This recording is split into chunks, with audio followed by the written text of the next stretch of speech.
Okay, so Federalist number 10, written by James Madison under the pen name of Publius. Basically, we saw the Anti-Federalists were concerned that the new Constitution would create a country that was just too large. It covered too much territory. There would be too many different types of people, too many different types of interests. Democracy wouldn't be possible because you couldn't actually create a real majority. People wouldn't feel like they had anything in common. People in Massachusetts wouldn't feel like they had anything in common with people in Pennsylvania, much less with people in South Carolina or Georgia. And so they thought, democracy isn't possible on this scale. It's too big. People won't have anything in common. You can't have a real self-governing group of people who are so large, spread so far apart, have so many diverse interests, and so on. So that was the Anti-Federalist concern. And Madison responds and says, actually, this size, this diversity is actually going to be an asset. How is it going to be an asset? The short answer is Madison says the Anti-Federalists are assuming that you want a big majority in a democracy, that's what makes a successful democracy is when you always have a majority. Therefore, you need to have all of these people having all of this stuff in common.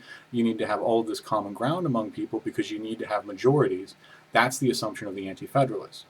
Madison says majorities are actually bad things. You can have democracy where people are governing themselves, where people are free without having majorities, and in fact that's better because majorities are often unjust. All you have to do is look at the history of this country. How did the white majority treat African Americans as slaves, then afterwards with segregation and so on? How did the white majority treat the Native Americans?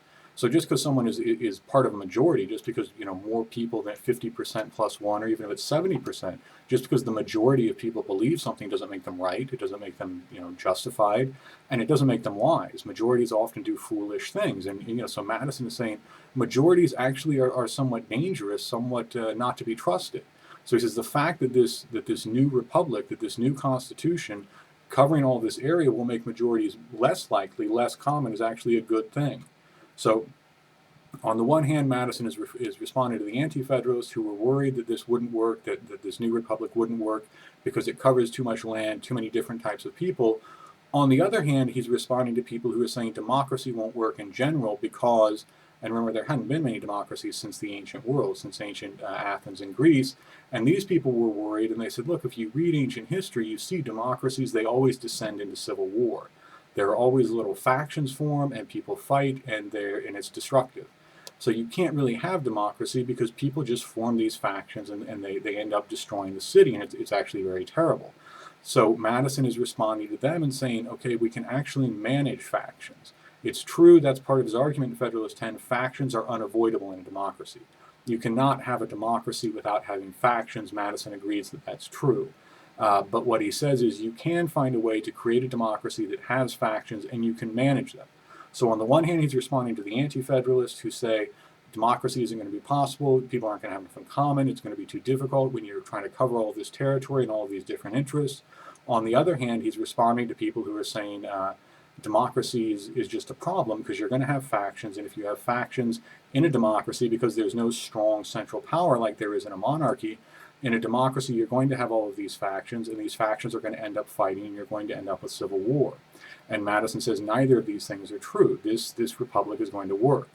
So Federalist 10, he begins by saying, what is a faction? A faction is any group of people, and he says in particular they're brought together by a common passion that is somehow adverse either to the rights of a minority, so people who maybe want to do something unjust to harm, members of a minority religion or some small group of people, or something that's adverse to the interest of the community as a whole.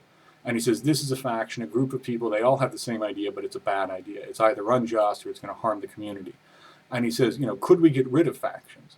He says the only way you can get rid of factions is by getting rid of the cause. And he says there are two causes. Liberty, anytime you give people freedom, anytime you make people free to govern themselves, you're going to have factions. And he says, so you could try to get rid of liberty, but he says, in that case, the cure is obviously worse than the disease. That's like getting rid of air to stop fire. Okay, you won't have fire, but you won't have life either. So he says, we're not going to get rid of liberty. And he says the other cause is differences in property. And he says, a banker and a farmer, they have different interests. Bankers want high interest rates so they can collect more interest on the money that they loan. Farmers want low interest rates because when they borrow money to buy land, to buy equipment and so on, they don't want to have to pay a lot when they pay that back. So bankers and farmers, they just have different economic interests, and there's no way that you're going to bring those two together. You can get them to compromise, but they're never going to want the same thing in terms of interest rates. So he says, there are financial differences in society, and you can't get rid of those. You can't just give everybody the same amount of property.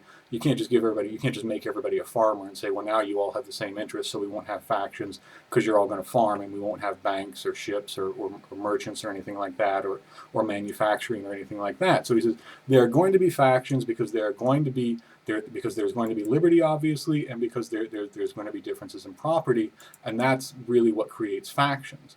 And again, he says, majority rule by itself doesn't solve anything. Majority rule by itself isn't actually good, just by its own self, just for its own sake. The majority can be wrong; they can be unjust. So he says what is going to work is the fact that this country is going to cover so much ground. It's going to have so many different types of people. It's going to have so many different economic interests that majorities are going to be very rare. And therefore, sure, you'll have factions, but you'll have dozens, even hundreds of small factions who realize they're all small, they're all relatively weak, they all have to work together to get anything accomplished. So the fact that you don't just have two major factions, farmers and bankers, you have different types of farmers who have different types of interests. They're going to want different things in terms of import and export policy. Fishermen, farmers, bankers, and again, regional differences are going to be important too. And because you're going to have all of these different factions, you're going to have a bunch of small groups that have to work together.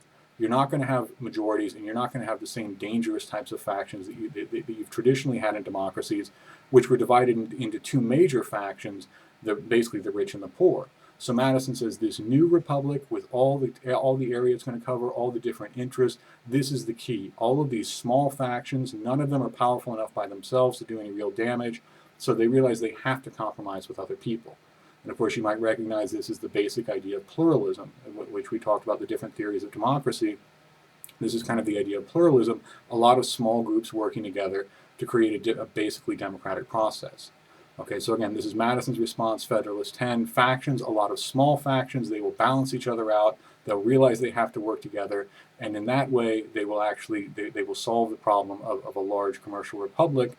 They'll solve the problem of factions. Both of these things are actually advantages. The fact that it will be large, the fact that it will have factions, because it will be so big, this will actually be good. Because again, you'll have all of these different interests balancing each other out. They'll all be working together.